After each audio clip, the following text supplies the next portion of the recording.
Millionaire has no one to celebrate his birthday until this homeless man wishes him well.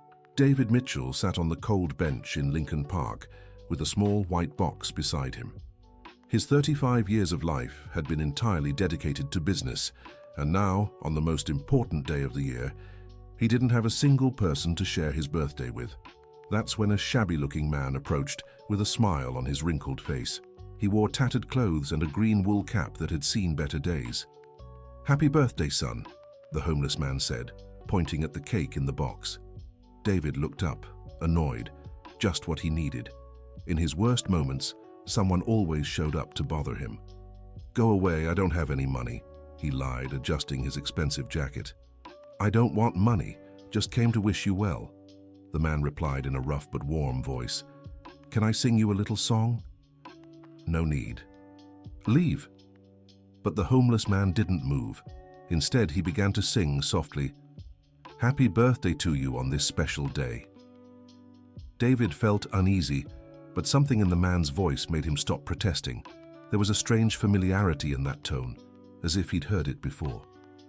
"Many happy returns, many years of life." "All right, that's enough," David interrupted, though without the earlier aggression. The homeless man finished the song and asked, "Mind if I sit for a bit? My legs aren't what they used to be." David hesitated but nodded. The man sat beside him, keeping a respectful distance. "Nice cake. How old are you turning?" 35. "What a coincidence. It's my birthday too." David eyed him suspiciously. Was this some kind of scam? Homeless people always had sad stories to get money. "How old are you?" 62. "And where are you celebrating?" David asked, half sarcastic. "Right here," the homeless man replied, still smiling. "Best place in the world. Fresh air, birds singing." "Don't you have family?" The man's smile dimmed slightly. "I did, a long time ago." "What about you? Where's your family on this special day?" David looked away. He didn't like talking about it. "Working." "On your birthday?" "There's always something important to take care of." The homeless man shook his head.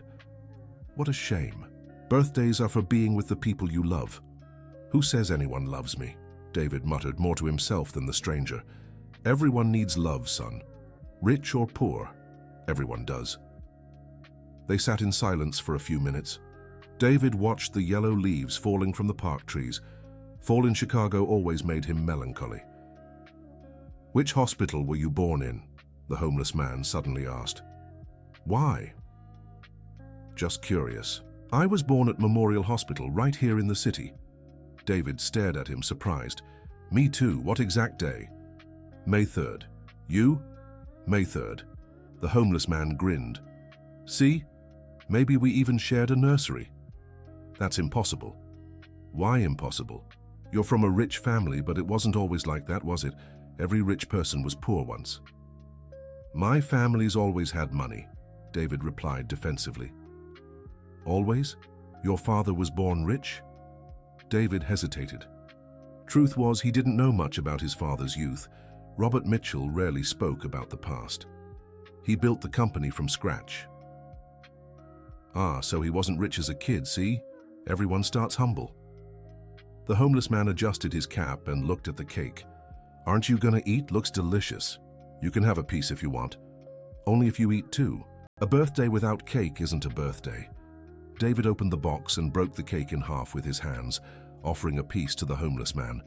It was a simple chocolate cake, bought at the first bakery he'd found. "So good," the man said after the first bite. "Been a while since I had birthday cake." "Do you have kids?" "I had a daughter," his voice cracked. "She was everything to me." "What happened?" "Life, you know. Sometimes we lose the people we love most because of our own mistakes." David felt a tightness in his chest. He too had distanced himself from so many over the years, always prioritizing business. "Do you regret it?" "Every day. But regret doesn't bring anyone back." "What if you could go back in time?" "Oh, son, if I could, I'd do everything differently. I'd cherish the right people more." The homeless man studied him closely. "Have you had that scar on your forehead since you were a kid?" David automatically touched the small mark, barely visible under his hair. How do you know that? Just thought it looked like one I knew. What scar did you know? From a child I took care of a long time ago. He fell off his bike and hit his head on a rock. A shiver ran down David's spine. He had fallen off his bike as a child and gotten that exact scar. Where did you take care of this child? At the company I worked for. His father was my boss. What company? Mitchell Construction. David dropped his piece of cake. Mitchell Construction was his father's company, now his. You worked there? I did, for a long time. It was a small company but full of dreams. When? Oh, about 30 years ago, maybe more. David quickly did the math. 30 years ago, he was 5. What was the office like? Small, on Michigan Avenue in an old building. Your father had a dark wooden desk, always covered in papers. There was a photo of him on the wall from his engineering graduation day. Every detail was correct. David vaguely remembered visiting the old office as a child. And what did you do there? I was his right-hand man, managed the construction sites, the workers, and sometimes his son too. What was the son's name? Little Dave, a clever boy but stubborn, always wanted to play around the construction site. David's heart raced. Very few people called him Little Dave, only in childhood. What's your name? Michael Peterson. Michael Peterson. David strained his memory but couldn't recall anyone by that name. Didn't your father ever mention me? My father died when I was 15. We didn't talk much about the past. A shadow crossed Michael's face. Robert died, how? Heart attack. Worked too hard. What a shame. He was a good man. David's phone rang, interrupting them. It was Jennifer, his assistant. Mr. Mitchell, I need to speak with you urgently. The documents for the company sale are in. The buyer wants everything signed by tomorrow morning. I can't talk now. But sir, it's $500 million. If you don't sign by tomorrow, they'll walk away. I know, Jennifer, I'll handle it later. David hung up and saw Michael staring at him sadly. You're selling your father's company. How did you know that? I heard your call. Wasn't hard. It's a good offer, $500 million. But it's the company your father built with so much care. Business is business. I can't let feelings get in the way. Your father thought differently. You didn't know my father. I knew him better than you think. Michael stood from the bench. Where are you going? I need to go. It's getting dark. Where do you live? Anywhere. I've got options, Michael said, half joking. Do you want me to pay for a hotel? I don't need a hotel, son. I just need peace. But it's cold. You could get sick. I've been sick a long time. The cold won't kill me. Dear listener, if you're enjoying the story, take a moment to like and especially subscribe to the channel. It helps us a lot as we're just starting out. Now, continuing, Michael started to walk away, but David called out to him, Wait, can you come back here tomorrow? Why? I'd like to talk more. About my father. God willing, I'll be here. David watched him disappear among the trees in the park, taking with him more mysteries than answers. That night, David couldn't sleep. He tossed and turned in bed, thinking about the strange conversation. How did that homeless man know so many details about his childhood? And why did his name sound so familiar? He got out of bed and went to the home office. He opened the safe where he kept the family's important documents. Among old papers, he found some vintage photos of the company. In one, he saw his father as a young man alongside several employees. He recognized some faces, but one caught his attention, a dark-haired man with a mustache, smiling next to his father. He turned the photo over. On the back, in his father's handwriting, it read, Robert and Michael, 1990. David's hands trembled. Could this be the same Michael he met in the park? But the man in the photo was young, strong and well-dressed, nothing like the ragged homeless man. He searched for more photos and found a few others with the same Michael. In one, he was holding a small child in his arms. On the back, Michael and little Dave, State Street project. David vaguely remembered that day. Michael had taken him to see a construction site, and he'd been fascinated by the machinery. But if Michael was so close to the family, why did he disappear? And why had he become homeless? The next morning, David arrived early at the park. Michael hadn't shown up yet. He waited on the same bench, anxious for answers. 2 hours later, Michael appeared, walking slowly as if each step took effort. "You actually came," Michael said, sitting beside him. "I promised I would. I found some photos yesterday." David showed him the pictures. Michael took one carefully, as if it was something precious. "I miss those days." "Michael, what happened? Why did you leave the company?" Michael stayed silent for a long time, staring at the photo. "Your father never told you?" "He never talked about the past, always said the future was what mattered." "Maybe it's better that way." "No, I want to know. You were part of our family." "I was, until I ruined everything." "What did you ruin?" Michael took a deep breath, as if gathering courage. "Something bad happened on a job site, an accident. Someone had to take the blame." "What kind of accident?" "A worker got hurt. It was because of a mistake in the plans. I was the one signing off on projects back then." "And then?" "Your father wanted to take responsibility, but I wouldn't let him. The company was growing, he had a family to support, I took the blame alone." "You were fired." "Worse, I was sued, lost everything I had. My professional license, my home, my family." "Your family left you." "My wife couldn't handle the shame. Took our daughter and moved to another state. I never heard from them again." David felt a lump in his throat. "And my father? Didn't he help you?" "He wanted to, but I wouldn't let him. Thought it'd hurt the company even more."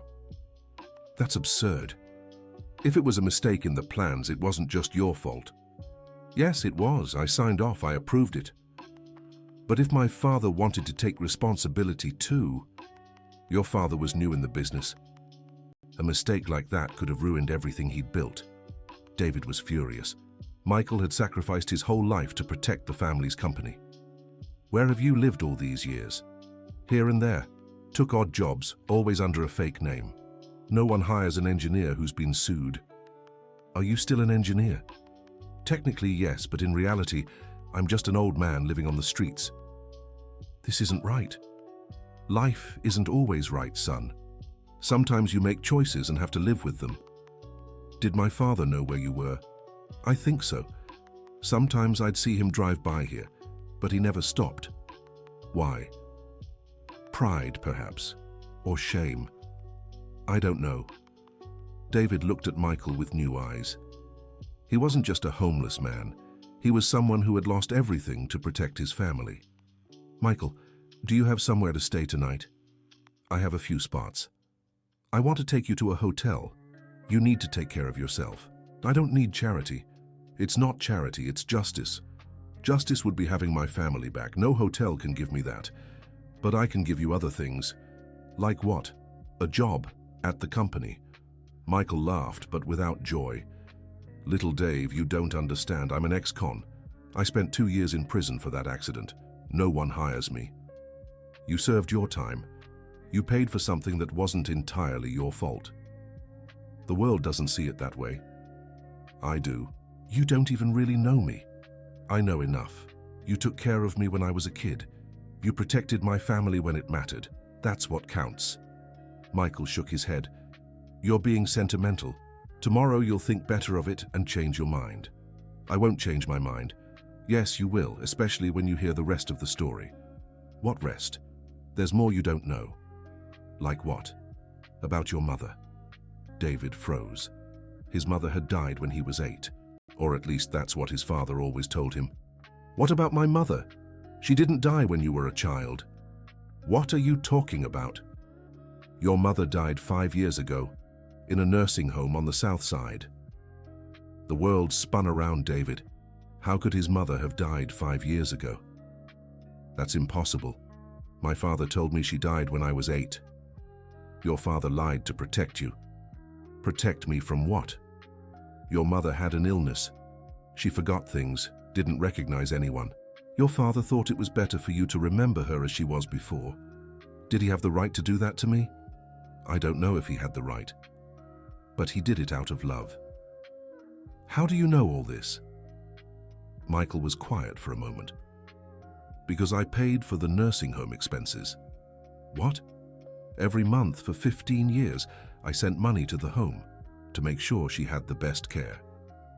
But you didn't have any money. I always found a way, worked any job, sold anything. Her money always came first. Why? Why did you do that? Because I promised your father. A what promise? The last day we spoke, he asked me to take care of both of you and your mother. When was that last day? A week before he passed. David couldn't make sense of it. You spoke before he died? He came to me, said he wasn't feeling well, that he was afraid of leaving you both alone. And what did you say? That I'd take care of you like my own family. But you never took care of me. I did from afar, but I did. How? You think it was a coincidence you got that college scholarship? What do you mean? I paid for it, anonymously. David was stunned. Michael had paid for his college and the loan to start the company after my father died. I got a friend at the bank to approve it. But how did you have bank contacts if you were broke? Being broke doesn't mean you lose all your friends. Some still believed in me. You did all that and I never knew. You didn't need to know. It was my duty. Duty? A promise is a promise. David felt tears welling up. All these years, while he thought he was alone in the world, Michael had been looking after him in secret. Michael, I'm so sorry. Sorry for what? For not knowing. For not looking for you. For not... You couldn't have known. And I preferred it that way. Why? Because you didn't need to carry the weight of my story. You had to live your own life. But I lived a lie, thinking I was a lone winner when in truth I always had someone watching over me. You are a winner. With help or without help. I'm not. I'm a failure as a person. Why do you say that? Because I'm alone in the world. I have no friends, no family, no one. And now I find out the only person who truly cared about me is living on the streets. You're not alone. There are plenty of people who care about you. Who? The company employees, for example. They work for me. It's different. Is it? Have you ever tried talking to them about anything other than work? I don't have time for that. Just like your father was at first. Did my father change? He did. After your mother got sick, he realized work isn't everything in life. He never told me that. Maybe he didn't have time. He died too young. Michael, do you think I'm like him?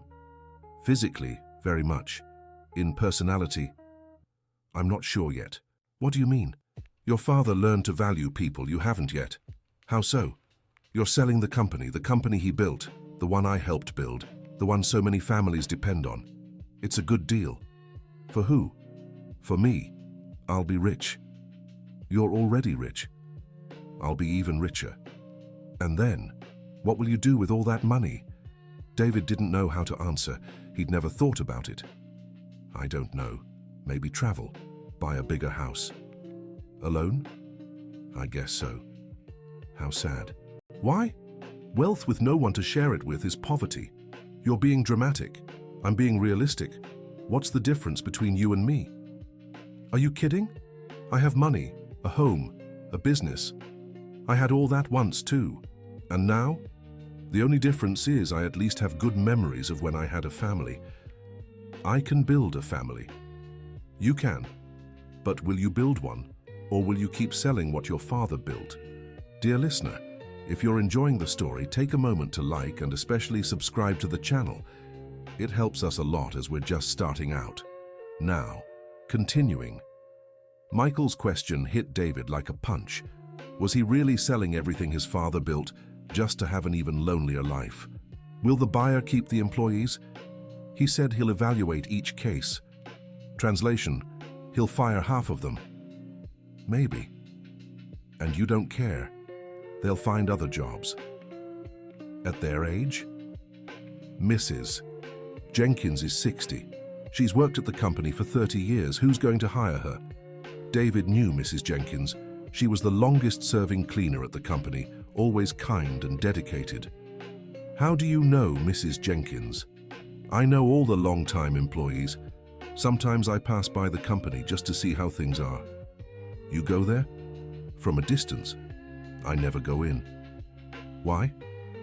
I'm afraid of running into you and you having me thrown out. I'd never do that. How would I know? You've become a cold businessman just like so many others. I'm not cold, aren't you? When was the last time you asked Mrs. Jenkins how she was doing? I don't remember. Or George at the front desk? When was the last time you stopped to talk to him? I greet him every day. Greeting isn't talking. I don't have time to chat with everyone. Your father did. My father was different. He was. He cared about people. David felt uneasy. Michael was right, but admitting it was painful. Even if you're right, I can't run a company on sentiment. Who said it's just sentiment? Happy employees are more productive. A company with soul sells more. Your father knew that. The world has changed. People haven't. They still need kindness, respect, attention. Michael, you don't understand modern business. I understand people, and business without people isn't business. It's a machine. Machines are more efficient. Efficient for what? To make money you'll spend alone? I won't be alone forever. Yes, you will. If you keep thinking money is more important than people. People disappoint me. Who disappointed you? Everyone. Girlfriends who only wanted my money. Friends who only showed up when they needed something. Partners who tried to screw me over. And you think the problem is with them? Of course it is. Or maybe you only surround yourself with people who want something from you. What do you mean? Have you ever tried getting to know someone without telling them you're rich? Why would I? To know if they like you or your money. Everyone finds out sooner or later. But at least you'd know their true intentions. It's too complicated. Everything in life is complicated. Relationships are complicated, family is complicated, friendship is complicated. The question is whether it's worth it. And do you think it is? I do. Even after losing everything, I don't regret loving my family. But you're alone now. I am. But I have good memories. Do you? David thought for a moment. His memories were almost all tied to work, professional achievements, acquisitions. I have a few. Of people or things. Mostly things. What a shame. Why? Because when you get old, things don't matter anymore. Only people do. You're saying that because you don't have things anymore. I'm saying it because I've lived it. Michael stood up and walked to a nearby tree. He placed his hand on the trunk and stared at the sky. You know what I miss the most? What? My daughter's laugh. She had this wonderful laugh that lit up the room. How old was she when you separated? 12. She must be 42 now. You never tried to find her? I did, but they changed their names. My ex-wife remarried. And you gave up? What right did I have to disrupt their new lives? The right of a father who couldn't take care of his family. You did take care of them, the best you could. It wasn't enough. It was the best you could do at the time. Michael sat back down on the bench. You know what hurts the most? What? Thinking she might have struggled at some point, and I wasn't there to help. If you found her today, what would you say? That I'm sorry that not a day goes by without me thinking of her, that I love her more than anything in the world. Why don't you try one more time? Because I'm a homeless man. What daughter would want a homeless father? A daughter who understands your story. Few people do. I understand. You understand because we've been talking for 2 days. If it were just a quick meeting, you'd think like everyone else. Maybe. Definitely. Michael, can I ask you something personal? Go ahead. Do you regret taking the blame for that accident? Michael took a long time to answer. Every day. Then why did you do it? Because at the time it seemed like the right thing to do. And now? Now I know that sometimes the right thing isn't the smartest thing. What would have been the smartest thing? Sharing the responsibility with your father. Facing the consequences together. Would he have agreed? He would have. Your father was an honorable man. But you didn't let him. I thought I was protecting him. Really, I was just being proud. How so? Proud to be the hero, the guy who saves everyone. That's not pride. That's generosity. It's pride disguised as generosity. If I were truly generous, I would have accepted his help. You're being too hard on yourself. I'm being realistic. My pride destroyed my family. It wasn't just pride. It was a series of tough decisions. Decisions I got wrong. You did what you thought was best at the time, and because of that, my daughter grew up without a father. You can't change that, but you can still try to find her. Why? So she can be ashamed of me. So she knows she has a father who loves her. What if she doesn't want anything to do with me? Then at least you'll have tried. I don't know if I have the courage. You had the courage to sacrifice your whole life for my father's company. Don't you have the courage to send a letter to your daughter? It's different. It's harder, but it's not different. Michael grew thoughtful. You're right. Maybe I should try. You should. But first I need to improve my situation. No one wants to talk to a beggar. Then accept my help. What help? A job, a home, a chance to start over. Little Dave, you don't understand. I can't accept that. Why not? Because it would be taking advantage of your guilt. What guilt? Finding out that I took care of you all these years, and you never knew. It's not guilt, it's gratitude. Gratitude and guilt sometimes get mixed up.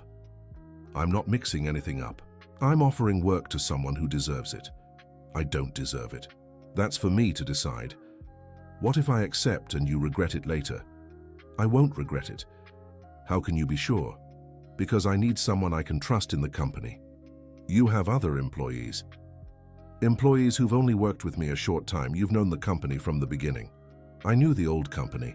The one today is different. Then help me make it like it was before. I don't know if that's possible. Let's try. Michael looked into his eyes for a long moment. If I accept, it has to be under a few conditions. What conditions? First, I'll actually work. I don't want disguised charity. Agreed. Second, if I can't handle the job, you fire me without hesitation. Agreed. Third, no one at the company can know our history, at least not at first. Why? Because I want them to respect me for my work, not our friendship. That makes sense. And fourth, you can't sell the company. That condition I can't accept. Why not? Because it's a business decision. There's a lot of money involved. Then I won't take the job. Michael, you're being stubborn. I'm being consistent. I can't help rebuild a company that's just going to be sold. But it's a very good offer. Good for who? The buyer who'll fire half the employees. You don't know that. Yes, I do. I know these kinds of companies. They buy small businesses just to absorb the clients. So what? So they'll shut everything down. Your father's company will cease to exist. The name could live on. A name without a soul is nothing. You're being sentimental. I'm being realistic. You want to sell because it's easier than running it. Running it is too complicated. Of course it is, but your father didn't think so. My father loved it, I don't. Have you even tried to love it? What do you mean? Have you ever really tried to understand the company, the employees, the clients? I know the numbers. Numbers aren't the company. People are the company. You want me to completely change my life because of feelings. I want you to stop for 5 minutes and think about what you really want.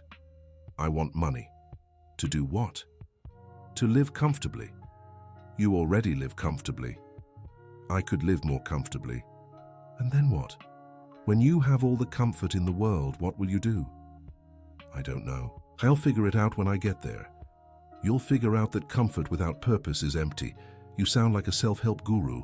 I sound like someone who's lost everything and knows what really matters. What really matters? Having a reason to wake up every day. Money is a good reason. Money is a means, not an end. A means to what? To do something good in the world. Like my father's company did? Exactly. What good did the company do? It gave jobs to dozens of families, built homes for people's dreams, helped the city grow. Any construction company does that. Any company. Do you know others that didn't even lay off workers during slow months? What? Your father never fired anyone. In the tough months, He'd cut his own salary to keep everyone employed. That's not sustainable. It sustained for 20 years. And if the company had gone under? It didn't, because happy employees work better, sell better, take better care. Those are romantic ideas. The market is more competitive now. The market is made of people. People haven't changed. Yes, they have. Nowadays, everyone wants the best price, no matter how. Really, when you buy something, do you only choose by price? Most of the time. And when the service is bad, do you go back? No. So service matters. Service is different from paternalism. Taking care of employees isn't paternalism. It's smart. How so? Well-treated employees treat customers well. Well-treated customers recommend the company to others. That's theory. It's practice. Your father's company grew that way. But competition is fiercer now. And that's exactly why you need to stand out. How? By being better at human relationships. That's hard work. Anything worthwhile is. Michael, you're trying to convince me of something I'm not even sure I want. What do you want? A simpler life. Simpler how? No worries, just enjoying life. Enjoying how? Traveling, seeing places, doing what I feel like. Alone, if I have to? How long do you think that'll satisfy you? I don't know, never tried. And if after a while you get bored, I'll think of something else. And if you can't think of anything, then at least I'll have money to keep trying. And if the money runs out, $500 million don't disappear easily. They do if you stop producing anything. That's why I'll invest. In what? I don't know. Maybe real estate. Maybe stocks. So you'll live off interest, exactly, without producing anything, without worrying about anything. Will that make you happy? I don't know, but it'll give me peace. What kind of peace? Peace from not having to make tough decisions every day. Like the decision not to sell the company? Exactly. Michael shook his head. You know the difference between you and me. What? I lost everything by making a tough decision. You want to lose everything by making none. How so? You have a company, employees, clients, responsibilities. That's real wealth. Responsibility is a burden. Responsibility is purpose. I'd rather have no purpose than one that stresses me. So you're really going to sell? I think so. Michael stood up. Then our conversation ends here. Why? Because I can't watch you repeat the mistakes I made. What mistakes? Throwing away what really matters out of pride. It's not pride, it's exhaustion. It is pride. Pride in not admitting you need to learn to manage better. I know how to manage. You know how to manage numbers, not people. And you do? I did. Lost the practice. Then how can you teach me? I can't, but I can learn with you. Learn what? How to be a real businessman, not just a company owner. What's the difference? A businessman builds, an owner just reaps. And what's wrong with just reaping?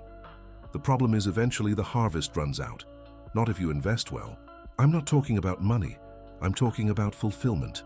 Where does fulfillment come from? From making a difference in people's lives. What difference do I make? None. That's why you're unhappy. Who says I'm unhappy? You did, when you said no one celebrates your birthday with you. David stayed silent. Michael was right. Even if you're right, I don't know if I can change. You can. You're your father's son. My father was special. You could be too. I'm not cut out for dealing with people. You develop that. No one's born knowing. And if I try and fail? Then you sell the company. At least you'll have tried. What if I don't sell now and miss the opportunity? Other opportunities will come. Maybe not. Maybe they will. It's too risky. Living is risky. The question is what kind of risk you want to take. What do you mean?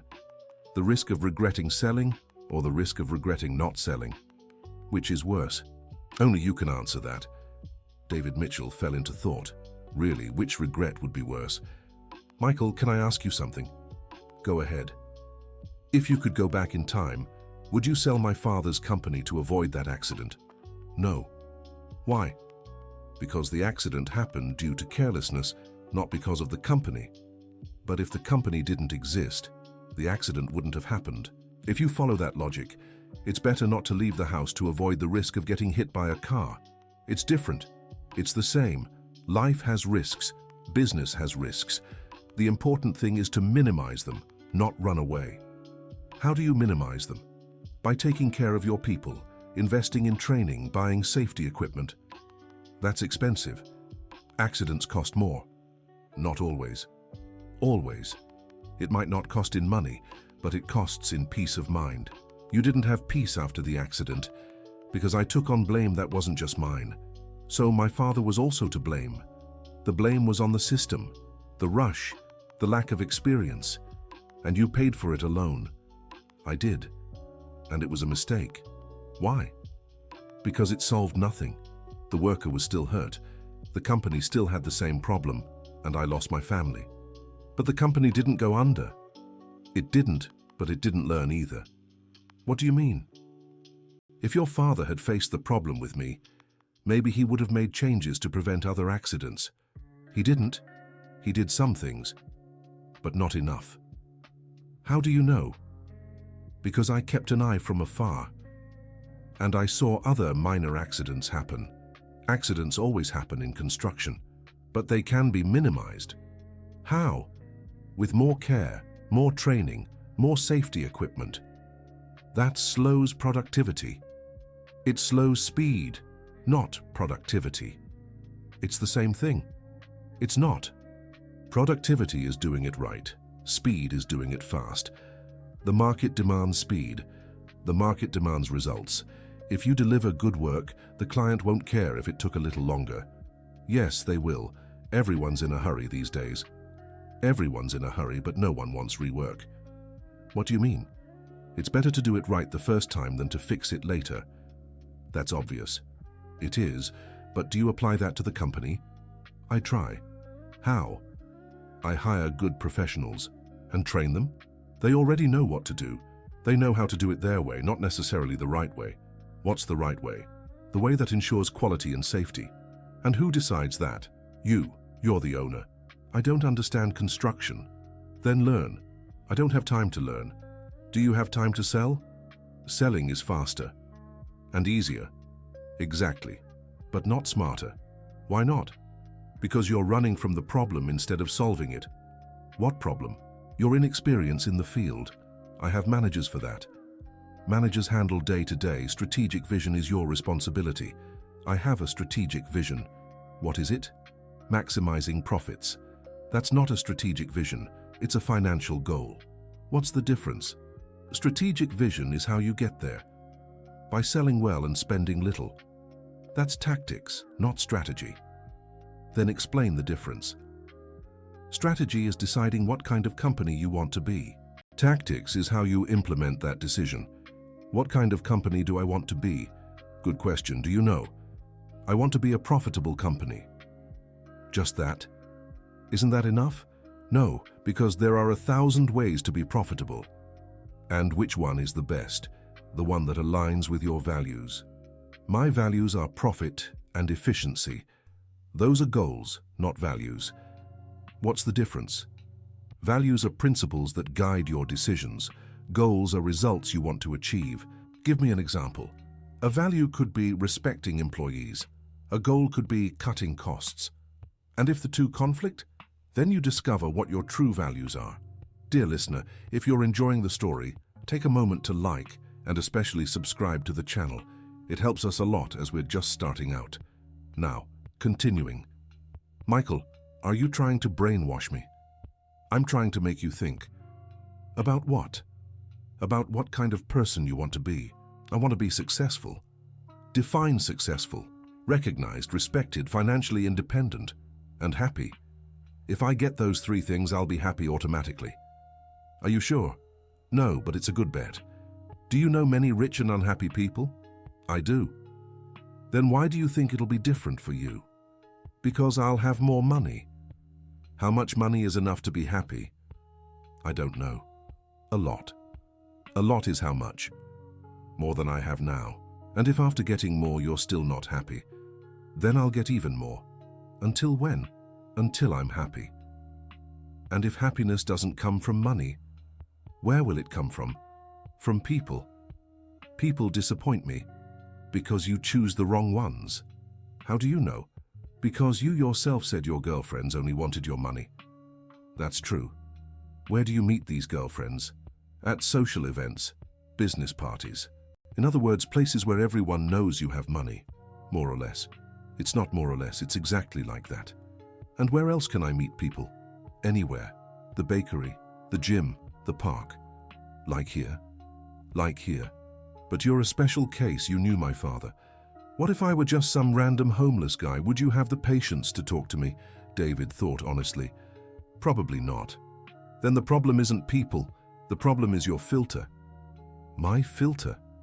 You only pay attention to those who can give you something in return. Everyone does that? Not everyone. Some people genuinely care about others. Those people are naive. Or you're cynical. I'd rather be cynical than fooled. And you'd rather be alone than risk disappointment? Sometimes. Always. Maybe. Definitely. Michael, even if you're right, I don't know how to change. Start slow. How? By getting to know your employees better. What do you mean? Ask them about their families, their dreams, their problems. Isn't that invading their privacy? It's showing interest. And if they don't want to talk, respect that, but most will want to. Why? Because everyone likes to feel important. And then? Then you'll discover they're interesting people, with interesting stories. And then? Then you'll start to care about them. What if I care too much? There's no such thing as caring too much. Yes, there is. You cared too much and lost everything. I didn't care too much. I cared the wrong way. What do you mean? I cared only about protecting, not including. I don't understand. I wanted to protect your family alone. I should have included your father in the decisions. What's the difference? If you include people, they feel part of the solution. If you just protect, they feel excluded. And that matters? A lot. People like to participate, not just receive. Even when it's to help them, especially when it's to help them. Why? Because no one likes to feel incapable, but sometimes the person really is incapable. They may be incapable in one area, but capable in another. Give me an example. Your father may not understand engineering, but he understood people. What's up?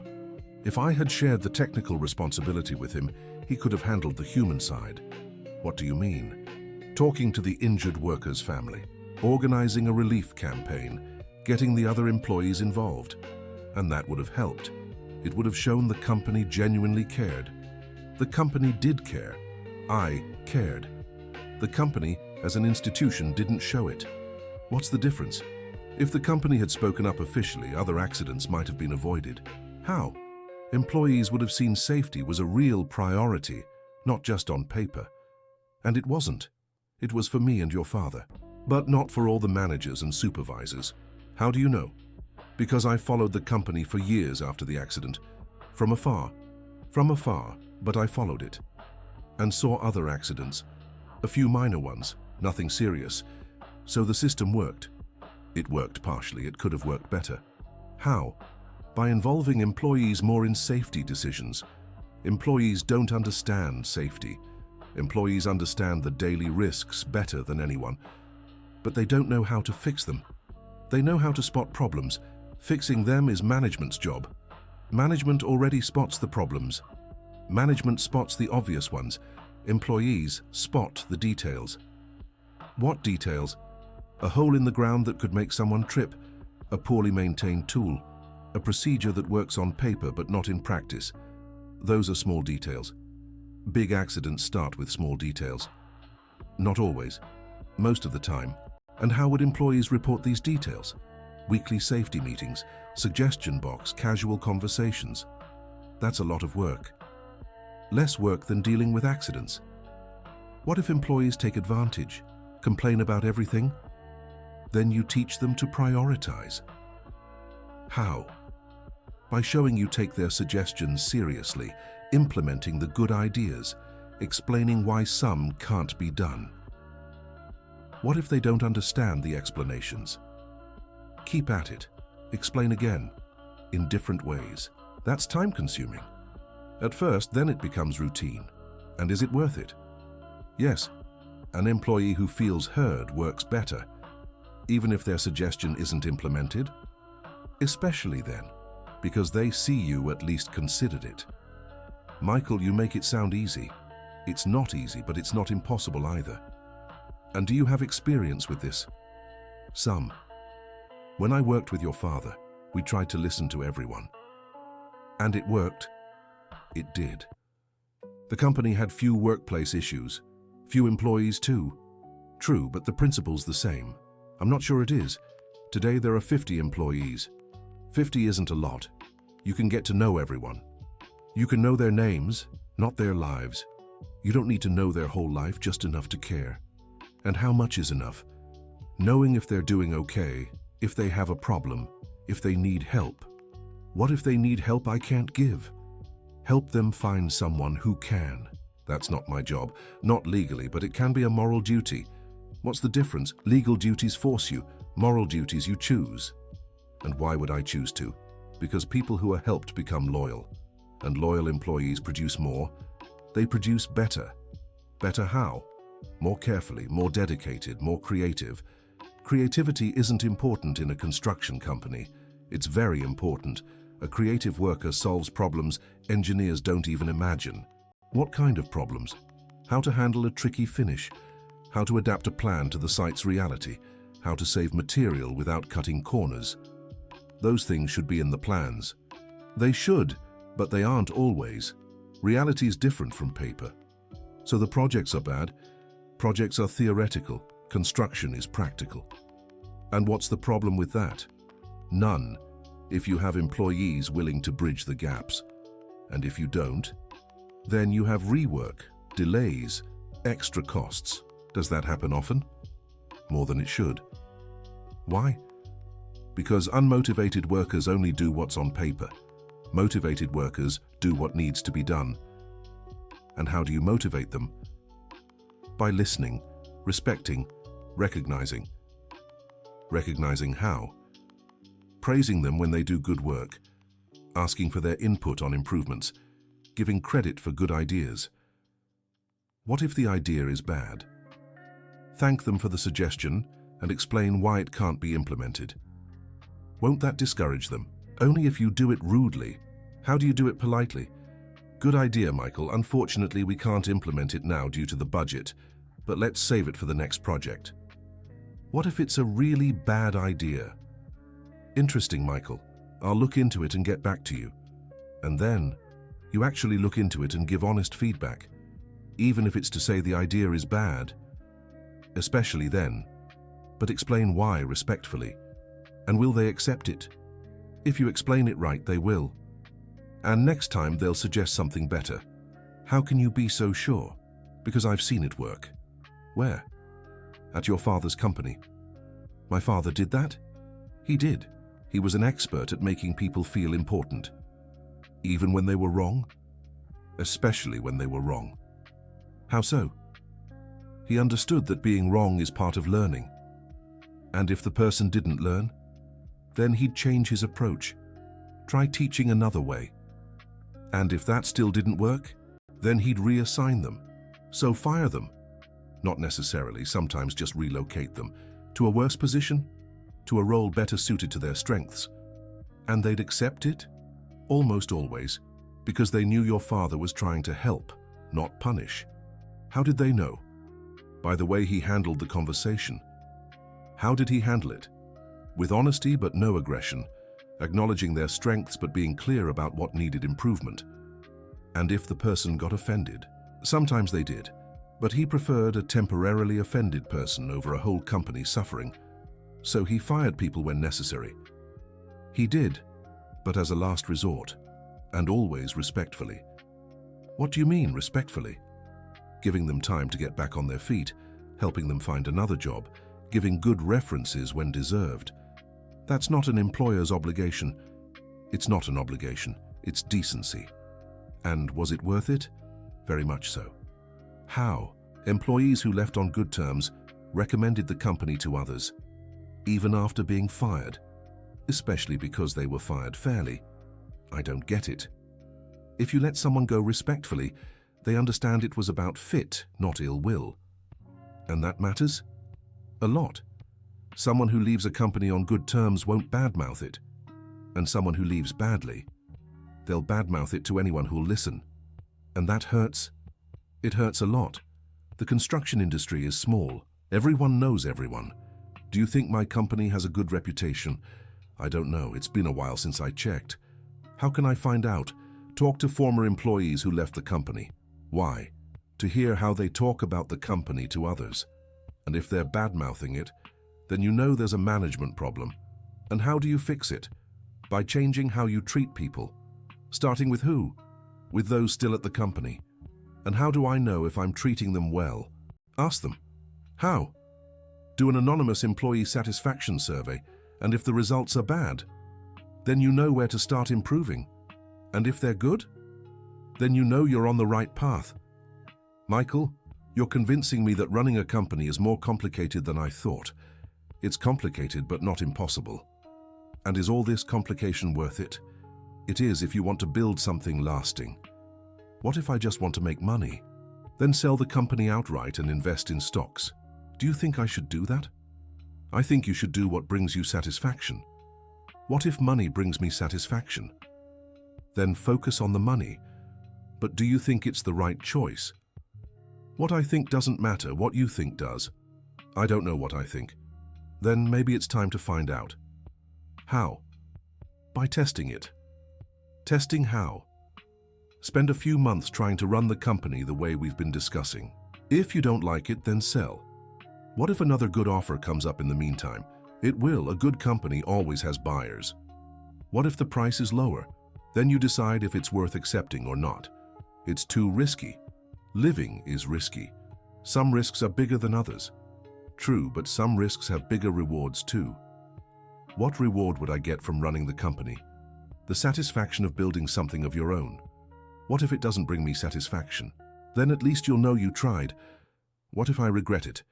Regret is part of life. Would I rather regret what I didn't do or what I did? Good question. Only you can answer that. David fell silent for several minutes, thinking over everything they'd discussed. Michael, if I decide to try running the company, will you help me? If you don't sell, I'll take the job. Even for low pay? I don't need to earn a lot. I need dignity. Work gives dignity? Well done work gives dignity. And how do I know if I'm doing well done work? By the results. What kind of results? Satisfied employees, satisfied clients, fair profit. Fair profit. Profit that lets you reinvest in the company and pay employees well. How much is paying well? Enough for them to live with dignity. And what's left? You reinvest or keep it for yourself? How much should I reinvest? Enough for the company to keep growing. What if it doesn't grow? It will if you take good care of it. How can you be so sure? Because the market always has room for a good company. What if the economy is bad? A bad economy weeds out poorly run companies. Good ones endure. How do I know if my company is good? By the clients. If they recommend your work, it's good. What if they don't? Then you find out why and improve. Could the problem be the price? Maybe. Or quality, or service, or deadlines. How do I figure it out? By asking the clients. And will they tell the truth? If you ask the right way, they will. What's the right way? Honestly, without defensiveness, truly wanting to improve. What if the criticism is unfair? Even unfair criticism has some truth to it. Not always. Almost always. People don't complain for no reason. Some people complain about everything. Those you learn to spot. But you can't ignore all criticism because of a few exaggerations. David's phone rang again. It was Jennifer. Dr. Mitchell, the buyers are getting impatient. I need an answer by this afternoon. Jennifer, schedule a meeting with all the managers for tomorrow morning. What kind of meeting? I want to hear their opinions on the sale. Are you letting them decide? No, but I want to know what they think. What if they're against it? Then I'll have more information to make my decision. All right, doctor. I'll schedule it. David hung up and looked at Michael. What do you think? I think it's a good start. Start of what? Of listening to people before making decisions. What if they all support the sale? Then you'll know your team doesn't believe in the company. And would that be bad? It would be a sign that you need to change a lot before you can manage well. And if it's impossible to change, then sell it. But at least you'll have tried to understand the problem. Michael, there's something I don't get. What? Why do you care so much about the company? You don't work there anymore. Because that company represents your father's dream. And my father's dream matters to you? A lot. Your father gave me a chance when no one else would. How so? I was very young when I started working with him, had no experience. Why did he hire you? Because he believed in me when I didn't even believe in myself. And you want to repay him. I want to honor his memory, even if it means working for his son, who might be very different from him. You're not as different from him as you think. How do you know? By how you've treated me these past 2 days. How did I treat you? With respect, with patience, with genuine interest. Anyone would do that. Not true. You could have ignored me, sent me away, called security. I thought about it. But you didn't.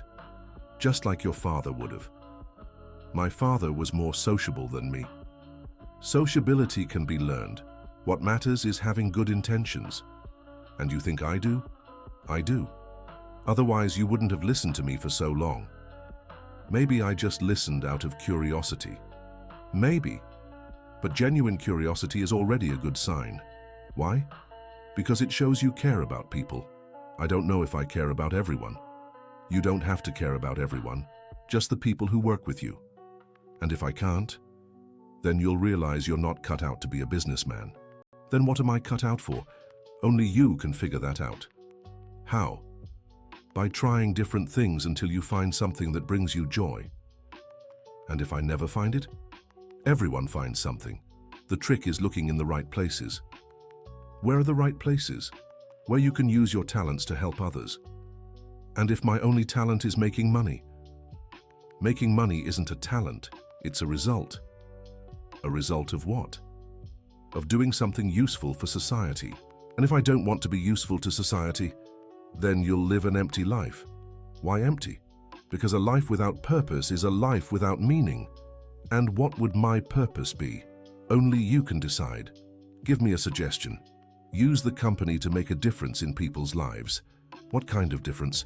Providing good jobs, building quality homes, contributing to the city's economy. That doesn't sound very exciting. It doesn't because you don't know the details. What details? How rewarding it is to see a family move into their new home. How good it feels to see an employee improve their life. How satisfying it is to deliver a well-built project. Have you felt those things? Many times. They were the best parts of my job. And weren't they enough to make up for the problems? They were, until I lost perspective. How did you lose perspective? By focusing too much on the problems and too little on the wins. And how do you get it back? By remembering why you do what you do. And if I don't know why I do it, then it's time to figure it out. The sun was setting and the park was starting to empty. Michael stood up. I need to go. Where will you sleep tonight? I have a few places. Michael, let me pay for a hotel at least for tonight. If you don't sell the company, I'll accept. Are you blackmailing me? I'm giving you an incentive. And if I sell anyway, then our paths part here. Why? Because I can't stay around someone who gives up easily. It's not giving up, it's being practical. Is it being practical or is it being afraid? Afraid of what? Of failing. And if I really do fail, then at least you'll have tried. And if I'd rather not try, you're right, but don't expect me to watch. Michael started walking away. Michael, wait. What? If I decide not to sell, when can you start working? Tomorrow. And if I decide to sell, good luck with your new life. You're being really harsh. I'm being honest. What if I change my mind later? Later might be too late. Why? Because opportunities don't wait. What opportunity? The opportunity to build something special. What if it doesn't work out? Then at least you'll know you tried to do the right thing. How do you know it's the right thing? I don't. But I know it's the closest thing to what your father would have done. What if my father was wrong? Your father might have been wrong about some things, but not about what really matters. What really matters? Taking care of people. What if I don't know how to take care of people? You learn. What if I don't want to learn? Then sell the company and move on with your life. Michael, you're putting me in a really tough spot. I'm not putting you anywhere. You were already in this situation. I'm just helping you see it. What if I don't want to see it? That's your problem. You're not going to insist. No. Everyone makes their own choices. What if I make the wrong choice? Then you live with the consequences. What if I regret it? Regret is part of life too. David watched as Michael walked away among the trees in the park. For the second time, the man disappeared, leaving more questions than answers. That night, David couldn't sleep again. He lay in bed thinking about everything they'd talked about. Was Michael right? Would selling the company be running away from his problems, or would it be the smartest decision? He got up and went to the office. He turned on the computer and started researching the buying company. It was a multinational known for acquiring regional businesses and then laying off employees to cut costs. In other words, Michael was right. If he sold, most of the employees would lose their jobs. He thought of Mrs. Jenkins at the front desk, George at the entrance, people who had worked for the company for years and now depended on it to support their families. Did he have the moral right to sell the company knowing it would hurt so many people? On the other hand, he couldn't keep a business running just out of sentimentality either. Business was business. Or was it? The next morning he arrived at the company early. He passed the front desk and greeted George. "Good morning, George. How are you?" George looked surprised. David never asked how he was. "Good morning, Mr. Mitchell. I'm fine, thank you. And you?" "I'm fine too. George, can I ask you something?" "Of course, sir." "Do you like working here?" George looked even more surprised. "I do, sir. Why?" "Just curious. How long have you worked here?" 15 years, sir." 15 years? Wow, that's a long time. "Yes, it is. I started when you were still young." "And how has the company changed in those 15 years?" George thought for a moment before answering. "It's changed a lot, sir. Grown a lot. But it's also become more, how should I say, impersonal." "Impersonal how?" "Before everyone knew each other. Now there are so many new people I don't even know their names." "And is that bad?" "It's not bad, sir. It's natural. Big companies are like that." "But did you prefer how it was before?" "Honestly, I did. It was more like family." "Family how?" "Your father knew everyone by name, asked about their families, their problems. At Christmas, he gave gifts to the employees' kids." "My father did that?" "Yes, he did. He was a very good man." "And how is it now?" George hesitated, clearly uncomfortable. "Now it's different, sir. You're a good boss, but you're more distant." "Distant how?"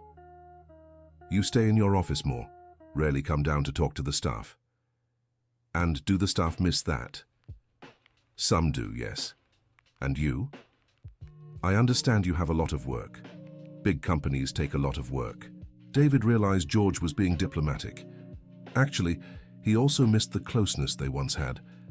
"George, if you could change one thing about the company, what would it be?" "Can I really speak freely, sir?" "Go ahead."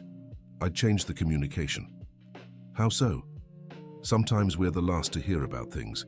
Then rumors start, misunderstandings happen." "What kind of things?" "Layoffs, hirings, company changes." "And you'd like to know beforehand?" "At least know that changes are coming. Not necessarily all the details." "That makes sense. Thank you for asking, sir. It's been a while since anyone cared about our opinion." David went up to his office deep in thought. The conversation with George had been eye-opening. The company really had become more impersonal. Half an hour later, the managers arrived for the meeting. There were 5 of them: Brian, operations; Sarah, finance; Richard, sales; Amanda, HR, and Kevin, administration. Good morning, everyone. Thanks for coming. Good morning, Mr. Mitchell, they replied in unison. I want to talk to you about the proposal to sell the company. The managers exchanged glances. Clearly, they'd been expecting this conversation. Before I make my decision, I'd like to hear your thoughts. Brian, the most senior, spoke first. Sir, do you want our honest opinion? I do. The offer is very good financially. $500 million is a lot of money. And personally? What do you think? Sarah spoke up. Personally, I'm afraid of losing my job. Why? Companies that buy others usually make cuts. Did you research the buyer? Richard answered. We did. They have a history of downsizing. By how much? Between 30 and 50%. And you think that would happen here? Amanda from HR was blunt. Absolutely. They already have managers in their own companies. They wouldn't need all of us. What about the operational staff? They might have a better chance of staying. Workers are harder to find. So, you're against the sale? Kevin responded. It's complicated, sir. We understand it's a great opportunity for you, but for us it would be bad. What if I guaranteed you wouldn't be let go? You can't guarantee that, said Brian. After the sale, the decisions wouldn't be yours anymore. True. Sir, Sarah spoke up. Can I ask you something? Go ahead. Why do you want to sell? David thought about how to answer honestly. Because running the company has become too stressful for me. What kind of stress? Asked Amanda. Making tough decisions, dealing with problems, taking responsibility. Those things have always been there, said Richard. Your father handled them too. My father enjoyed it. I don't. What specifically don't you like? Amanda pressed. I don't know, maybe all of it. Brian interjected. Sir, if I may, have you tried changing how you manage?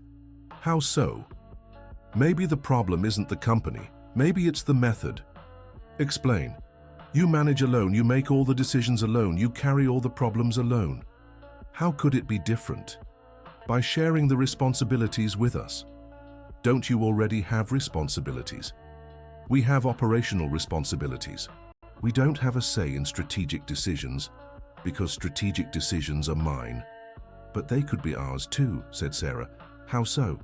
You could consult us before making big decisions. And if you disagreed with me? Then we'd talk until we reached a consensus, Richard replied. And if we didn't? The final call would always be yours, said Kevin. But at least you'd have more input. And less stress, Amanda added. David looked at the 5 managers. They were proposing exactly what Michael had suggested, more involvement from the team in decisions. Do you really think this would work? I think so, said Brian. It's worked in the past. When? When your father was alive. He always talked with us before making important decisions. I don't remember that. You were very young, said Sarah. But your father was very good at listening to people. And you feel I don't listen? An awkward silence. You can speak. I want to know the truth. Amanda gathered her courage. You listen, but you don't ask for our opinion. What's the difference? When someone asks for our opinion, we feel valued. And when you don't ask, we feel like just another employee. But you are employees. We are, said Richard. But we're employees who care about the company. And want to help, added Kevin. How can you help? In many ways, replied Brian. Each of us knows a specific area better than you. That's obvious. But you don't take advantage of that knowledge. How so? You make decisions about construction without asking me, said Brian. About sales without asking me, said Richard. About employees without asking me, said Amanda. About finances without asking me, said Sarah. About routines without asking me, said Kevin. But I consult you when I need to. You consult us to execute, said Brian. Not to decide. What's the difference? When you consult us to execute, the decision is already made, we just follow orders. And when I consult to decide, then we're part of the process. We feel like part of the company. And that matters? A lot, they answered almost in unison.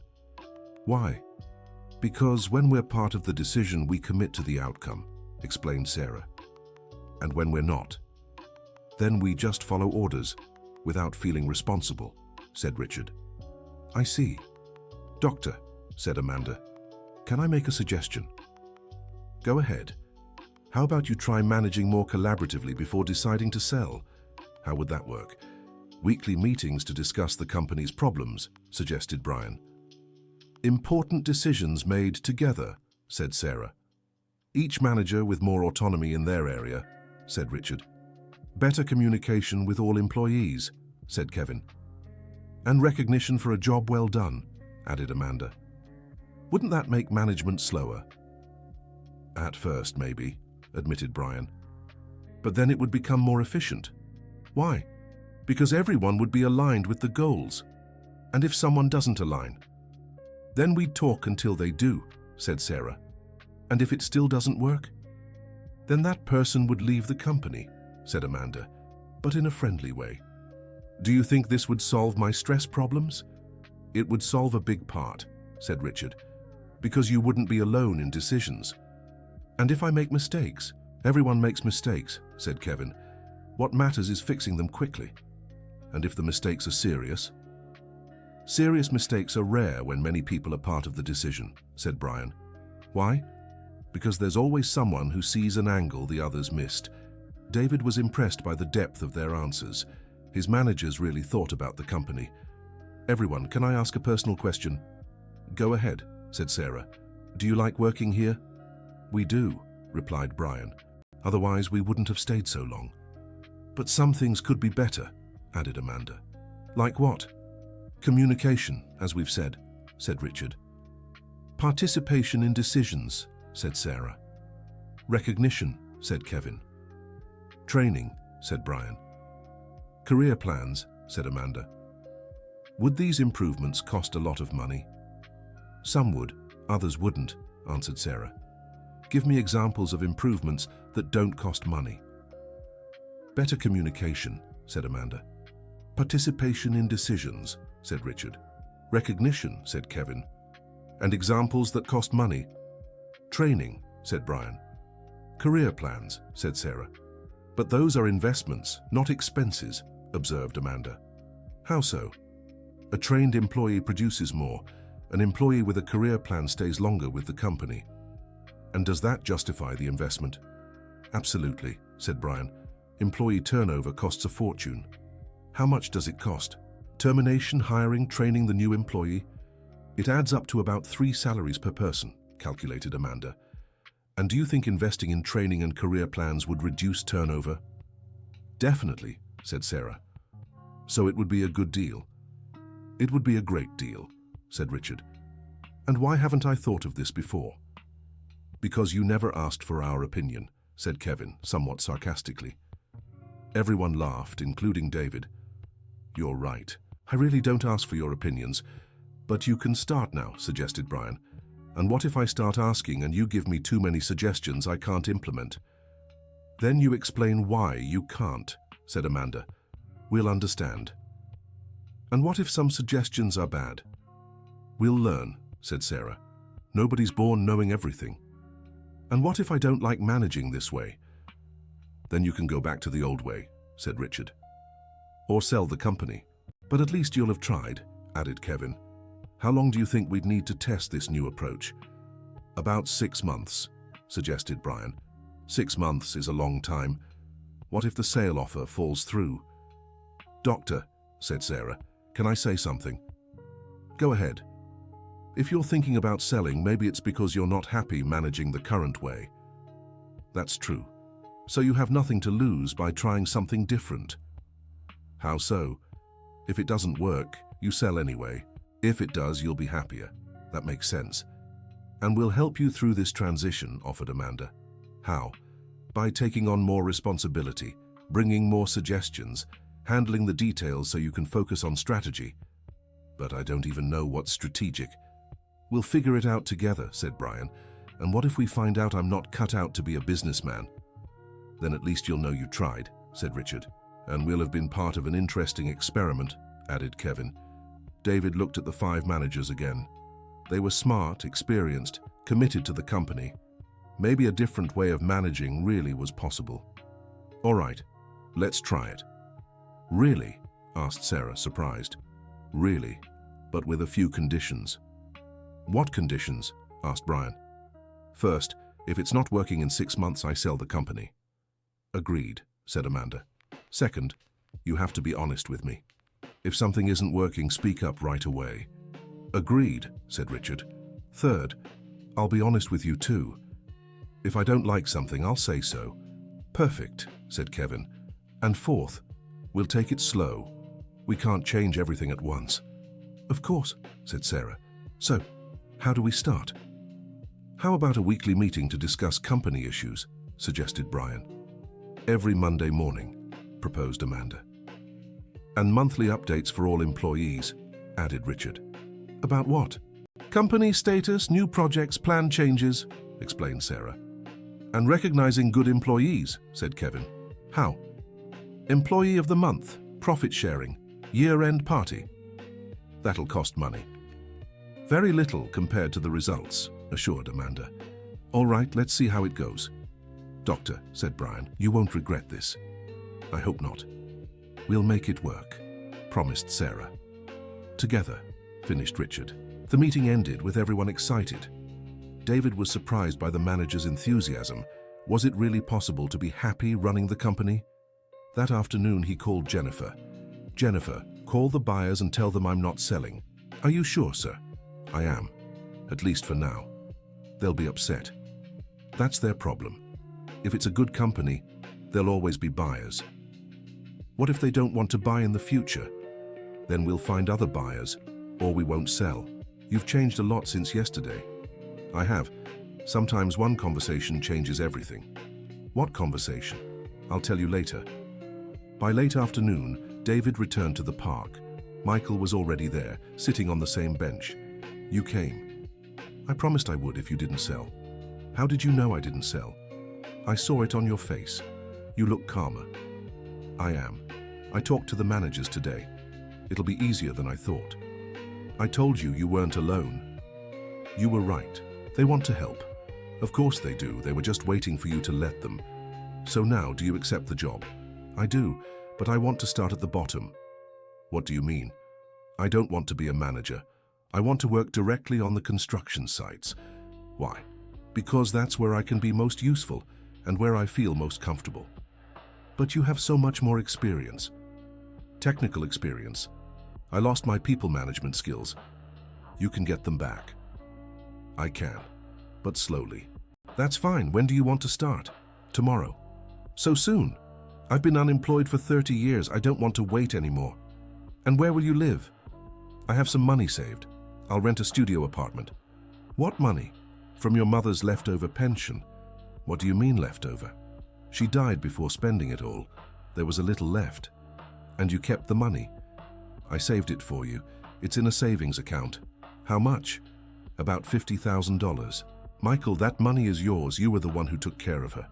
It's not mine, it's the family's. You are family. Now I am. Before I was just the employee who took care of the family. That's not true. My father considered you a brother. How do you know? From the documents I found. He left a letter where he talks about you. What letter? A letter he wrote before he died, talking about the important people in his life. And he mentions me? He does. Says you're the most honest man he ever knew. Michael got emotional. Can I see that letter? Of course, it's at home. What else does he say? That he regrets not helping you when you needed it. He couldn't have helped me. I didn't let him. He knew that. That's why he regretted it.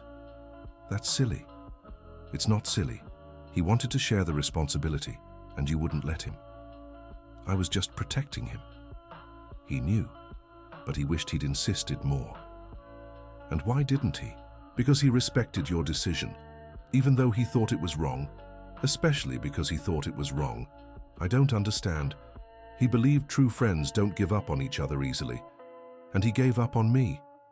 He didn't give up, but he accepted your decision to walk away. Because I asked him not to look for me. He mentions that in the letter, and he regrets it? A lot. What a shame. If you'd known what? I would have let him help me. Why? Because friendship is more important than pride. Did you learn that later? I learned it the hard way. But you learned. I did.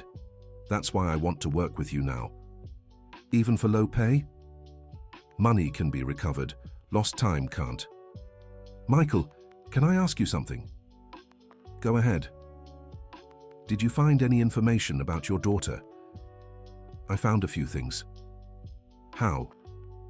Internet research, social media. And what did you find out? That she lives in Denver. She's married, has 2 kids. And what does she do? She's a teacher. Like you wanted to be. How do you know I wanted to be a teacher? My father wrote it in the letter. Said you always talked about how your dream was to teach. It was. But life led me to engineering. And why didn't you go back to studying to become a teacher? After the accident, I wasn't in any condition to. And now? Now I'm too old. You're 62. That's not old. To start a new career it is. Who says you need to start a new career? What do you mean? You could teach the company's employees. Teach what? Construction techniques, workplace safety, your experiences. That's not being a real teacher. Yes, it is. A teacher is someone who teaches. It doesn't matter where. I never thought about that. Think about it. It could be a way to balance work with your calling. What if I don't know how to teach? Every good professional knows how to teach. It's just a matter of practice. What if the employees don't want to learn? They will. Everyone wants to improve. I don't know. You don't have to decide now. Keep working on the sites and see if an opportunity comes up. What if I like teaching? Then you could propose a more structured training program. Would that be good for the company? It'd be great. Well-trained employees work better. And for me? For you, it'd be a way to leave a legacy. What kind of legacy? Teaching a new generation of workers, like my father wanted to do. Your father wanted that? He always said knowledge had to be shared. Then it'd be a way to honor his memory and to regain some of the dignity I lost. You never lost your dignity, Michael. Yes, I did, when I became homeless. You lost social status. Dignity is different. What's the difference? Social status is what others think of you. Dignity is what you think of yourself. And what do I think of myself? That you're an honest man who made some mistakes, some serious mistakes. Mistakes you've already paid for. Have I? Absolutely. 30 years living on the street is too high a price for any mistake. Maybe. Definitely. Michael grew thoughtful for a few minutes. David, can I ask you something? Go ahead. Do you think your daughter would forgive me? I think so, especially if you explained everything that happened. What if she doesn't want to see me? Then at least you'd have tried. It's too risky. What risk? The risk of her rejecting me. And what if she doesn't? Then I'd get my family back. Isn't it worth trying? It is. But I'm afraid. Fear is normal. Courage is doing it despite the fear. What if I don't have the courage? You had the courage to sacrifice your whole life for my father's company. You have the courage to send a letter to your daughter. It's different. It's more important. Why? Because family is more important than work. You learned that too? I learned it talking to you. And will you apply it? I'll try. How? By getting to know my employees better, building connections, strengthening relationships. What if it doesn't work? Then at least I'll have tried. Just like I should try with my daughter. Exactly. All right, I'll try. When? After I'm settled at work. I want to be in a better situation before reaching out to her. That makes sense. David, thank you. For what? For giving me this opportunity. I'm the one who should thank you, for helping me see things differently. We helped each other. That's true. Now we'll work together again. After 30 years. Better late than never. Absolutely. 6 months later, the company was unrecognizable. The manager's weekly meetings became collaborative planning sessions. Monthly communication with employees fostered transparency and trust. The recognition program motivated the whole team. Michael became a beloved figure in the company. He started working on the sites, but soon employees began seeking him out for technical advice. Naturally, he took on the role of mentor and instructor. David implemented a formal training program with Michael as the coordinator. The results were impressive. Fewer accidents, improved quality in construction, and increased productivity. Most importantly, David discovered he enjoyed management when working as part of a team. His stress decreased dramatically once he began sharing decisions and responsibilities. One day, Michael came to David's office. "I need to tell you something." "What is it?" "I sent a letter to my daughter." "And?" she replied. "What did she say?" "That she wants to meet me. She's coming to Chicago next month." "That's wonderful. How do you feel?" "Nervous, but happy." "Why nervous? What if we don't get along? 30 years is a long time apart." "You'll get along." "How can you be so sure?" "Because a father's love for his daughter doesn't disappear. It just hides sometimes." "What if it's hidden too deep?" "Then you'll both need patience to find it again." "Will you help me?" "How?" "Come with me to the airport when she arrives." "Of course, it would be an honor. Thank you." "How's the training program going?" "Really well. The employees like it, and so do I." "Found your calling?" "I've discovered teaching brings me a lot of joy." "Want to take a teaching course?" "I've thought about it. Would you give me some time off to study?" "Absolutely. In fact, the company can pay for the course." "Really?" "Really. It'll be good for you and the company." "How so?" "You'll learn teaching techniques. You'll become an even better instructor. And if I graduate and want to teach at a school, then you decide. But I hope you'll keep working here too." "Why?" "Because you're part of the family." "What family?" "This company's family." "And you? How are you feeling?" "Much better.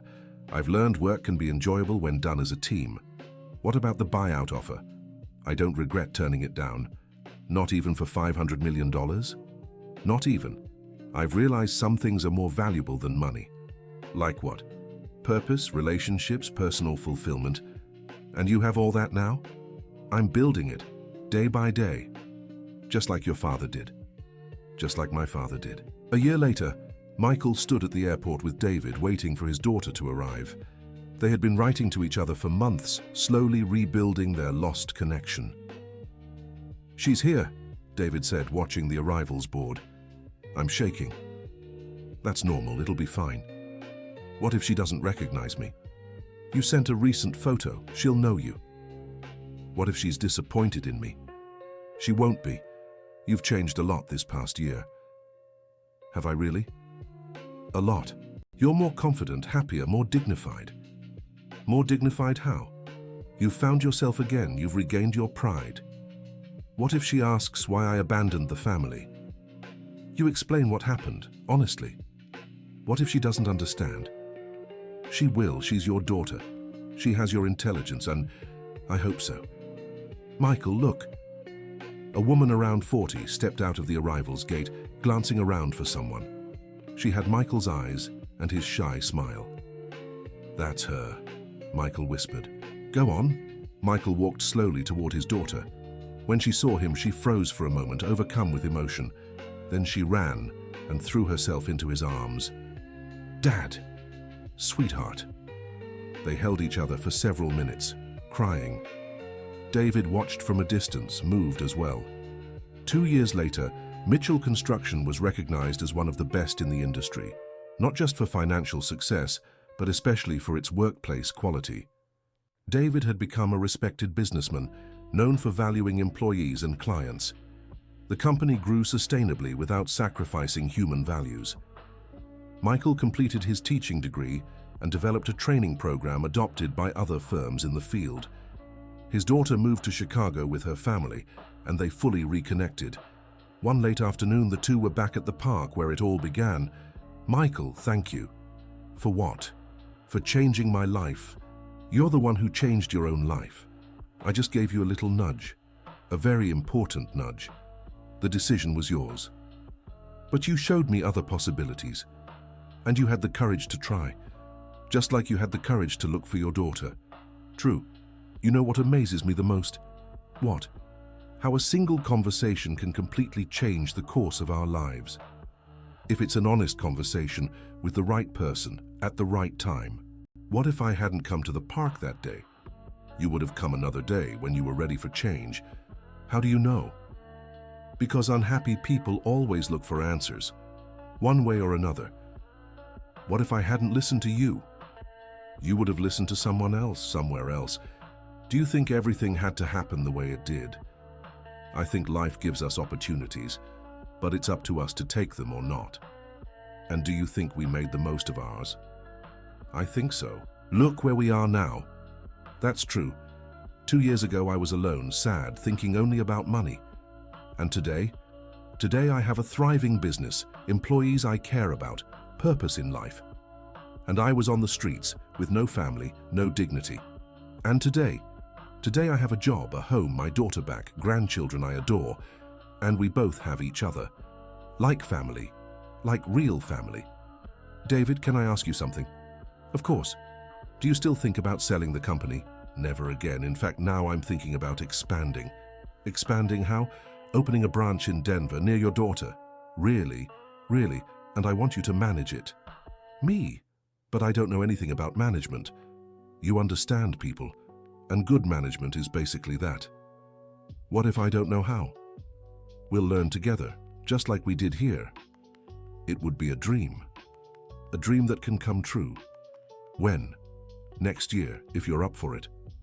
Of course I am, and closer to my grandkids too. And I could visit you all the time. That would be wonderful. Then it's settled. It's settled. They sat in silence for a few minutes, watching the park's activity, the same park where they'd met that life-changing day. Michael, you know what I've learned these past 2 years? What? That real success isn't about having a lot of money, it's about having reasons to be grateful. And do you have reasons to be grateful? So many. I have a company that makes a difference, employees who've become friends, and a father figure I deeply admire. Father figure? You. You taught me things my own father never had the time to. Like what? That people matter more than profits, that generosity brings more satisfaction than greed, that it's never too late to start over. And I learned from you that it's possible to forgive yourself, that second chances exist, that family isn't just blood, it's also a choice. We made a good choice. We did, choosing to be family for each other, and now we're going to grow that family. How? By including your daughter, your grandkids, our employees, our company as one big family. Exactly. Just like your father dreamed. Just like my father dreamed. The sun set over the park, ending another day in the lives of these two men who found in each other far more than they'd expected. They found a second chance at happiness. The end. And you, what did you think of this story of new beginnings and forgiveness? Do you think David made the right choice by not selling the company? Share in the comments which part moved you the most, and whether you believe it's never too late for a second chance. Don't forget to like and subscribe for more heartwarming stories.